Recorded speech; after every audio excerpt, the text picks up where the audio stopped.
Terima kasih pemirsa, Anda masih bersama kami di Oase Ramadan yang merupakan program kemuliaan Ramadan di Metro TV. Dan masih di tempat yang sama di Salat Center Indonesia, Jakarta. Kita akan masih membicarakan mengenai pendidikan sebagai perjalanan spiritual bersama Ustadz Abu Sangkan. Ustadz, tadi di awal saya sudah mulai membicarakan soal pendidikan. Bahwa menuntut ilmu, anggaplah kita beri pengertian pendidikan, itu dimulai sejak dari buayan. Ya. Sampai ke liang lahat. Mungkin bahkan sejak ruh itu ditiupkan Ustadz ya. Ya. Nah, mungkin Ustadz bisa menjelaskan sedikit Ustadz. Gimana ini? Iya, ente kan bisa jelasin sendiri sebenarnya. Iya, Ustadz aja yang jelasin. Dia kan yang ceramah Ustadz. Ya udah gantian. Iya Ustadz. Baik, hari ini satu hal yang kita perdalam bahwa pendidikan merupakan perjalanan spiritual. Kenapa saya katakan perjalanan spiritual? Pengetahuan itu hanya diperuntukkan yang akhirnya mengenal siapa yang menciptakan ilmu, siapa, dan ilmu itu adanya di alam, adanya dalam diri kita. Sehingga kita dikenalkan, man arafa nafsahu faqad arafa rabbah. Barang siapa kenal dirinya, maka kenali diri. Ketika kita mengenalkan diri kita tahu tentang sistem tubuh kita. Ketika kita melihat diri kita tahu, lihat sistem otak kita dan jaringannya. Sehingga kita kenal itu, maka tidak mungkin ini dikerjakan oleh bukan yang tidak cerdas. Saya katakan bahwa pastilah ada di luar kita. Pastilah ada Tuhan yang menciptakan. Maka ketika kita mengenal diri kita, maka man arafa nafsah faqad arafa rabbah. Maka dia pasti akan kenal Tuhan. Dia akan cari Tuhannya. Di mana Tuhannya? Ketika orang bertanya selalu bertanya. Fa idza sa'alaka 'ibadi 'anni fa inni qaribun. Ujibu da'wata da'in idza da'ani. Pengetahuan tentang Tuhan tidak boleh ditutup. Karena banyak orang mengatakan jangan bertanya tentang Tuhan. Tetapi kenapa Allah mengatakan apabila ada hamba-hambaku yang bertanya tentang aku, ya Muhammad sampaikan fa inni qaribun, aku dekat. Tujuan pendidikan adalah mencapai tingkat spiritual tertinggi. Bukan mencari nilai-nilai di luar Tuhan. Banyak orang mencari nilai. Nilai itu apa sih? Mesti dipahami. Nilai itu dari innamal a'malu binniyat wa innama likulli imri'in ma nawa. Niat merupakan dasar nilai dalam filsafat nilai. Jika hijrahnya karena Allah dan Rasulullah, maka nilai perjalanannya menuju Madinah adalah disebut agama. Karena Allah dan Rasul. Tapi hijrahnya menuju satu tempat yang tidak karena Allah. Ketika Rasulullah mengatakan, barang siapa hijrahnya karena aku dan Allah, maka disebut hijrah. Dan di antara orang yang hijrah menuju Madinah, ada yang karena harta, itu nilai. Jadi perjalanannya menuju Mekah ke Madinah sama langkahnya. Target yang dicapai adalah kota Madinah, tapi di dalam nilai ini yang tidak dipahami. Nilai karena Allah dan Rasul, maka hijrah karena Allah dan Rasul disebut agama. Disebut spiritual.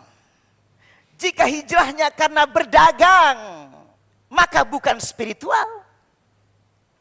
Bukan spiritual journey. Karena perjalanan menuju apa yang dicari, yang akan dinikahi adalah perempuan, maka bukan hijrah namanya. Dan itu bukan spiritual. Spiritualitas adalah di mana engkau melangkah. Walaupun itu bagus negara itu yang kita contoh, tapi bukan dasarnya Nabi dan Al-Quran, maka itu bukan spiritual. Maka itu yang membedakan. Sehingga Allah mendasari ketika sholat Allahu Akbar, dasar nilainya karena orang, maka bukan sholat disebut riya. Betul kan? Ketika kita sholat di dalam dasarnya confuse. Allah juga, orang juga. Innal munafiqina yukhadi'una Allah wa huwa khadi'hum idza qamu ila sholati qamu kusala yura'unan nas wa la yadhkuruna Allah illa qalila. dia tidak berzikir kecuali sedikit. Tapi apa? Dasar sholatnya karena nilai orang lain, maka bukan sholat. Tapi apa? Munafik. Dasar ini yang kita gunakan dalam spiritual. Itu yang dibedakan. Harus dibedakan antara Islam sebagai dasar spiritual atau orang lain, nilai lain. Karena dari kasat mata sama spiritual itu. Dari kasat mata kelihatan sama orang munafik dan orang sholat yang sebenarnya. Innal munafiqina yukhadi'un Allah. Orang munafik juga sholat. Tapi yura'unan nas. Wala yadhkuruna Allah illa khalila. Ada lagi, alladzi yura'un. Mereka juga riya karena Allah. Karena selain Allah diperlihatkan. Maka setiap gerakan yang baik, jika satu, tidak karena Allah dan Rasulullah, maka dasarnya adalah mukhlisina lahuddi. Ikhlas. Karena perjalanan kita datang ke bumi ini bukan permintaan ayahku. Bukan permintaan ibuku. Bukan permintaan diriku. Ya Allah ciptakanlah aku. Tidak. Wa ma khalaqtul jinna wal insa illa liya'budun. Jadi tidak akan kuciptakan. Jadi Allah tidak mau ciptakan. Konsepnya adalah Allah tidak akan buat manusia kalau tidak punya tujuan. Maksudnya itu. Apa tujuannya? Karena Allah punya tujuan lah, maka kuciptakan. Apa tujuan Allah? Dia akan mengabdi diriku. Maka orang yang memenuhi tuntutan Allah, orang yang memenuhi keinginan Allah, orang ilah yang berspiritual. Orang ilah tidak boleh bergeser sedikit pun atas nama yang lain, atas nama dasar yang lain, maka terputuslah. Walaupun tampak kasat mata, kejujurannya sama, kebersihan kotanya sama, betul? Kepandaiannya sama. Kenapa itu dibanggakan? Kita punya dasar yang jelas, Al-Quran. Kita punya Rasul yang jelas, Rasulullah Sallallahu Alaihi Wasallam. Maka dasar inilah yang akan menjadi power, kekuatan yang akan kita bedakan mana spiritual artifisial, mana spiritual uluhiyah, mana spiritual yang berasal dibangkitkan dari kekuatan hijrah. Dan hijrah Nabi, kalau imannya lemah tidak mungkin kuat.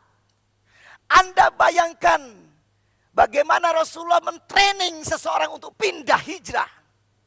Yang jaraknya kalau kita naik kendaraan 500 kilometer.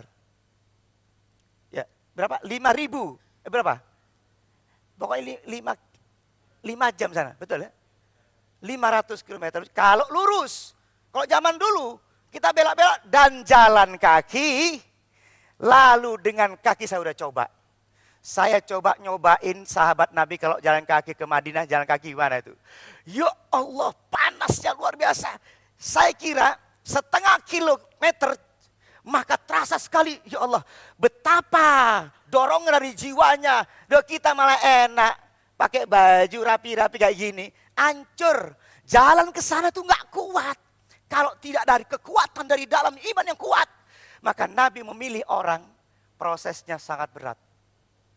Selama ini kita belum teruji, apakah betul iman kita sekuat beliau. Sehingga power beliau sampai sekarang menggetarkan dunia. Sampai sekarang, jadi contoh yang kita gunakan adalah contoh power spiritual dari Rasulullah dan sahabat-sahabat Nabi akan menghasilkan kekuatan yang sangat luar biasa. Jadi bukan dengan yang lain. Baik, Ustadz, menarik sekali kita masih berbicara soal pendidikan dan spiritualitas ataupun cita-cita spiritual dari sebuah pendidikan. Man aroda nafsahu faqad aroda rabbahu. Kita akan lanjutkan perbincangan dan juga tausiah bersama Ustadz Abu Sangkan setelah yang satu ini, tetap di Oase Ramadan.